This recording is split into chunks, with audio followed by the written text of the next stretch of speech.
रहा है मैं देश आज़ाद हुआ है, लेकिन परतंत्र होने से भी भारत का लाल पैदा हो रहा है, उसको कैंची लगा दी जा रही, तलवार से नीचे से काट दिया जा रहा है, 6 इंच नीचे कम कर दिया जा रहा है।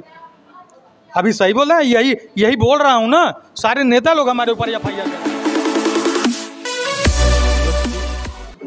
शुभकामनाएं। हिंदुस्तान सदैव वीर जवानों की कर्मभूमि रही है। इस पावन भूमि सत्य, अहिंसा, शांति का इतिहास पूरे विश्व में अमर है। हमारे देश में हिंदू, मुस्लिम, सिख, ईसाई आदि धर्मों के लोग निवास करते हैं, रहते हैं, लेकिन आपस में बिखरा हुआ यह भारतीय परिवार संकट की दौर में एक हो जाता है। यही हमारी विशिष्ट परंपरा है। जिस प्रकार से आज जाति का राजनीति हो रहा है, क्या कहना चाहेंगे इस 125 करोड़ की आबादी की आज जश्न मनाया जा रहा है। मैं राजनीति पर किसी बात नहीं करना चाहता। मैं स्वतंत्रता दिवस की जो आज 15 अगस्त है, भरपूर आनंद लेने के लिए बात कर रहा हूँ। आपको लगता है कि आज आज़ाद हैं सब? आज़ाद हैं। आज़ादी तो सन 47 में ही मिल गई थी। और यह विसंगतियाँ, और मान लीजिए जिन पार्टियों की बात आप कर रहे हैं, आज के दिन में उस पर विचार नहीं करना चाहता, नहीं कहना चाहता। इसलिए नहीं कहना चाहता कि पूरा देश जो है स्वतंत्रता दिवस मना रहा है। जैसे कि जो भी आज हिंदू धर्म है, हिंदू धर्म में विभिन्न जातियां हैं और सभी अपने जाति के नेता बन गए हैं, तो कैसे एकता आएगी? यह देश हमारा ये संतों का देश है, सभी जात धर्मों का देश है। विशेष तौर पर यह हिंदुस्तान के हिंदुत्व के जो विचारधारा की आप बात कर रहे हैं, उस पर मैं ज़रूर कुछ कहूँगा कि यह हिंदुस्तान रहेगा तो देश रहेगा। तो हमारे बीच में है विजय उपाध्याय जी, हम इनसे भी बातचीत करेंगे। आज 15 अगस्त है, एक खुशी का माहौल है, आज इनसे बातचीत करेंगे। बहुत बहुत धन्यवाद स्वतंत्रता दिवस पर। 15 अगस्त है, पहले मैं चाहूँगा कि 15 अगस्त के विषय में कुछ बता दीजिए। हम तो धन्य हैं इस भारतवर्ष में, अपने जो बुज़ुर्ग माताएं बहनें, धन्य हैं वो कोख जहाँ ऐसे ऐसे लाल पैदा हुए जो देश के लिए अपने माँ को, अपने बहन को, अपने बीवी को, अपने बच्चे को जरा सा भी क्या इनकी ज़िंदगी होगी उसके लिए नहीं सोचे, अपने देश को आज़ाद करने के लिए हंसते हंसते मिट गए।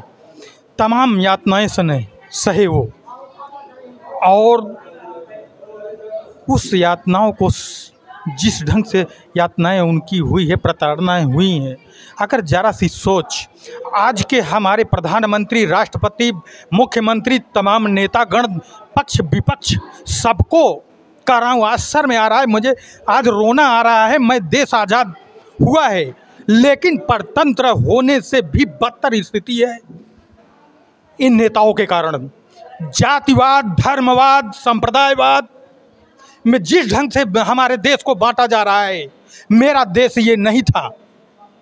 मुगल जिस समय यहाँ आया था, उस समय का इतिहास रहा है, आज भी मेरे जिन्स में वो चीज़ आज जिंदा है। किसी को कहते हैं कि भाई मैंने बात दे दिया, जानते हैं इसके पीछे की कहानी क्या है?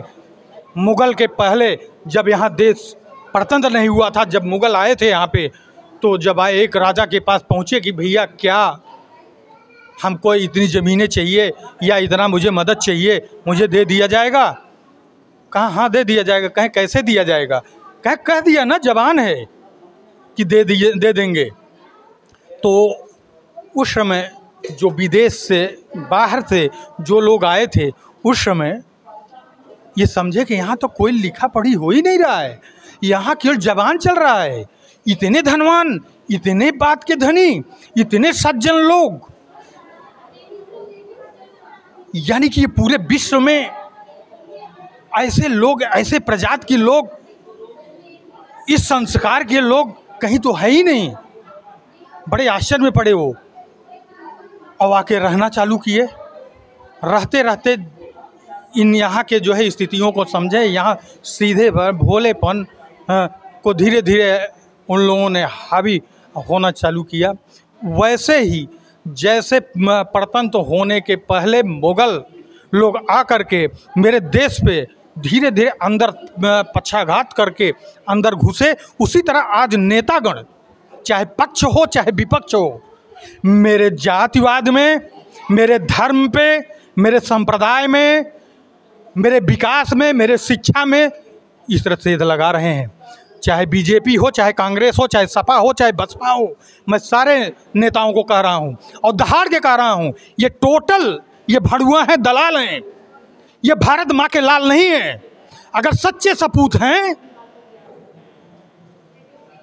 तो कसम खा लें, सच्चे देश प्रेमी हैं, सच्चे समाज सेवी हैं, तो जितनी बात कह रहे हैं अपनी बात को केवल धारा पे उतार के दिखा दें।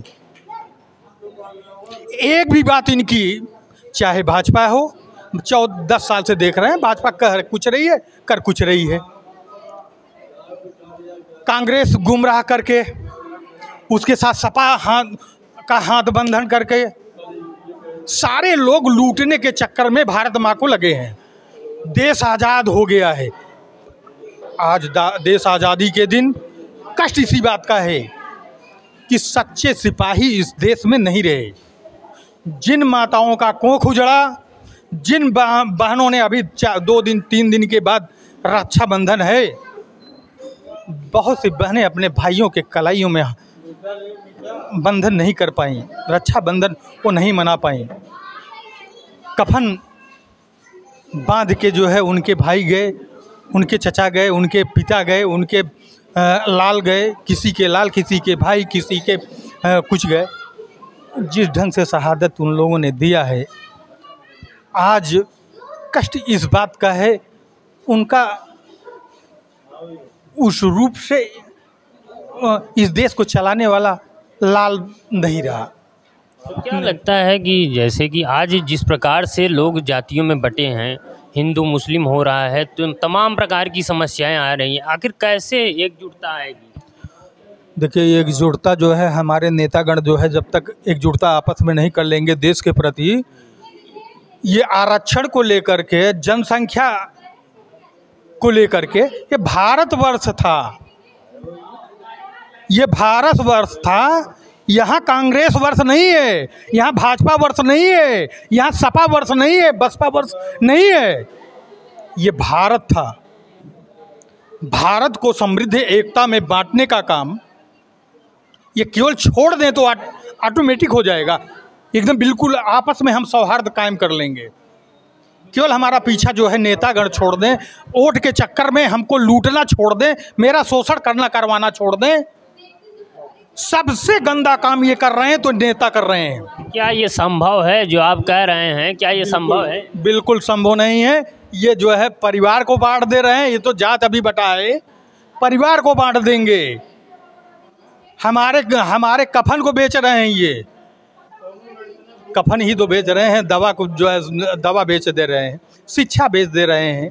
बताए कौन सा भारत का लाल पैदा होगा इसमें? जो भारत का लाल पैदा हो रहा है उसको कैंची लगा दी जा रही, तलवार से नीचे से काट दिया जा रहा है, 6 इंच नीचे कम कर दिया जा रहा है।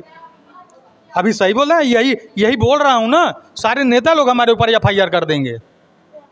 सच्चा बोलने वाला कोई नहीं है इस समय। तो देश में कैसे आपको लगता है कि मतलब सही होगा सब कुछ? सही नहीं हो पाएगा। जो स्थिति है, आने वाला समय देश गुलाम था उससे ज़्यादा भी स्थिति भयावह होगी यहाँ। आपको मतलब ये लग रहा है कि आने वाला समय बहुत गड़बड़ है? बहुत ही गड़बड़ है। हम अन्न पा रहे हैं कि नहीं पा रहे हैं, कुछ बो पा रहे हैं कि नहीं बो पा रहे हैं, बो पा रहे हैं तो जो इस समय देखिए, इस धारा पे एक चीज़ कहूँगा, केवल किसान को छोड़ के पूरे भारतवर्ष में कहीं कहीं सुनने में आ रहा है नौजवान भी गंदा हो जा रहा है, लेकिन किसान प्रकृति का मार सह रहा है, सरकार का मार सह रहा है, जनमानस का मार सह रहा है,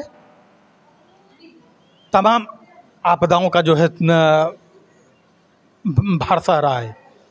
इसके बाद इनकी सुनवाई सुनने वाला कोई नहीं है, इनकी पीड़ा सुनने वाला कोई नहीं है। हम कपड़े पहन के, टोपा लगा के, चश्मा पहन के, ये वो सफ़ेद और ये पीला पट्टी बांध के भारत माँ का जय बोल रहे हैं। दिखावा करने की ज़रूरत नहीं है।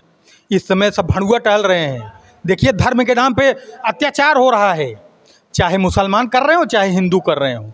हिंदू अपना कर रहा है, मुसलमान अपना कर रहा है, सिख अपना कर रहा है, ईसाई अपना कर रहा है, नेता लोग अपना कर रहे हैं। कैसे भारत इस समय चल रहा है ये हम खुद नहीं समझ पा रहे हैं कैसे चल रहा है। लेकिन इन सब के बीच में किसान सबसे ईमानदार है इस समय।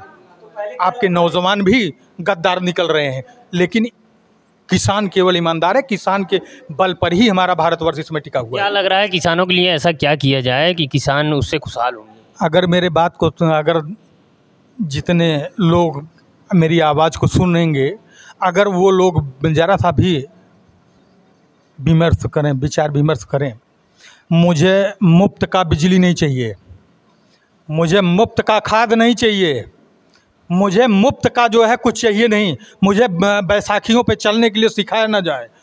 हाँ, मेरा जो अधिकार है 72 में हम जब 5 कुंटल गेहूं बेचते थे, एक भर सोना खरीदते थे, मेरा वो रेट था।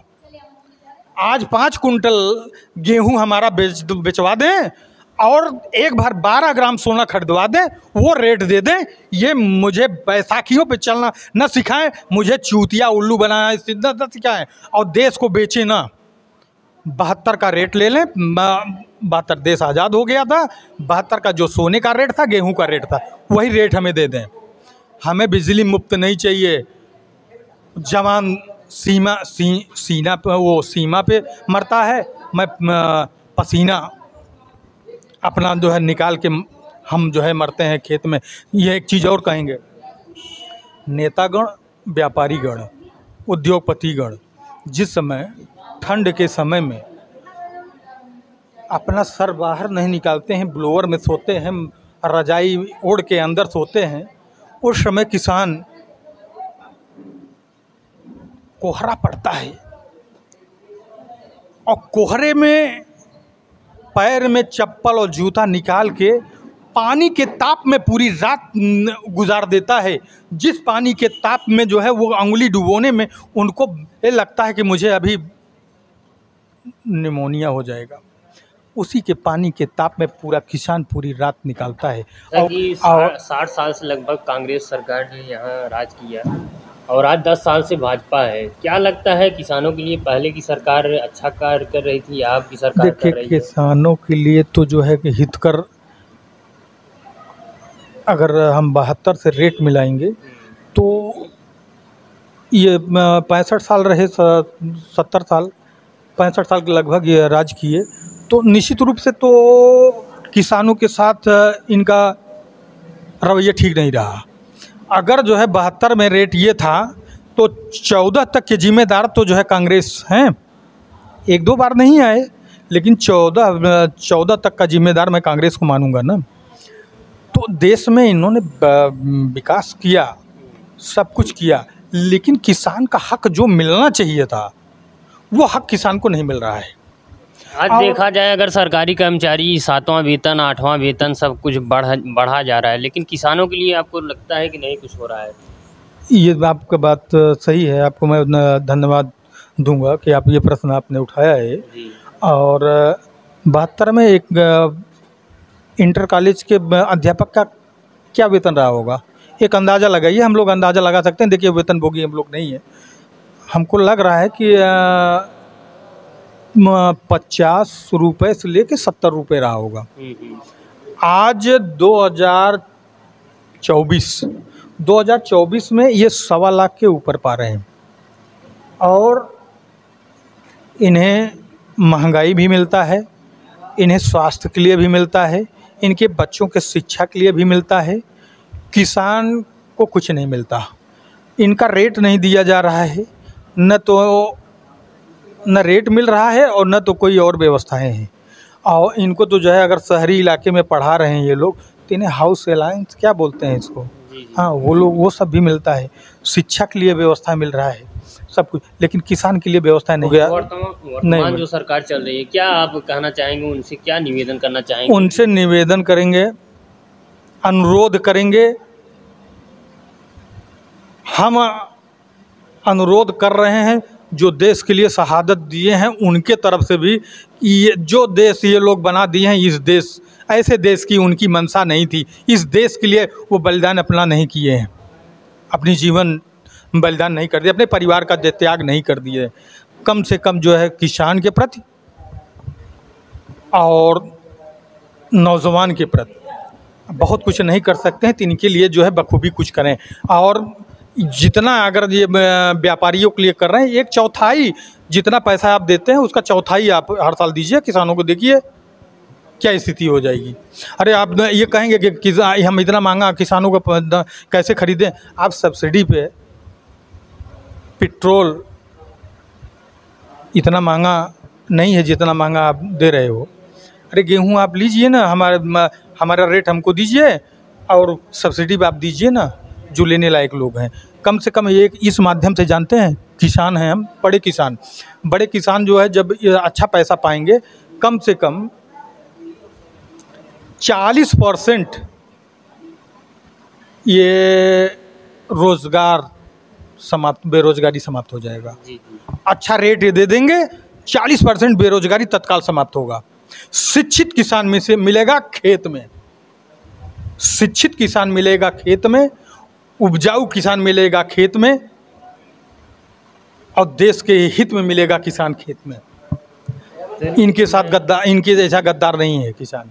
बहुत बहुत धन्यवाद आपका। आपको भी धन्यवाद। जय जी, जिन्होंने अपनी बातें, आज 15 अगस्त है, उस उपलक्ष्य में अपनी बातें कही और तमाम तरह की जो भी राजनीतियाँ चल रही हैं, जो किसानों के हित के लिए और अन्य बातें उन्होंने कहा, वो काबिल तारीफ़ है और ऐसा होना भी चाहिए। सरकार इस पे विशेष ध्यान दे।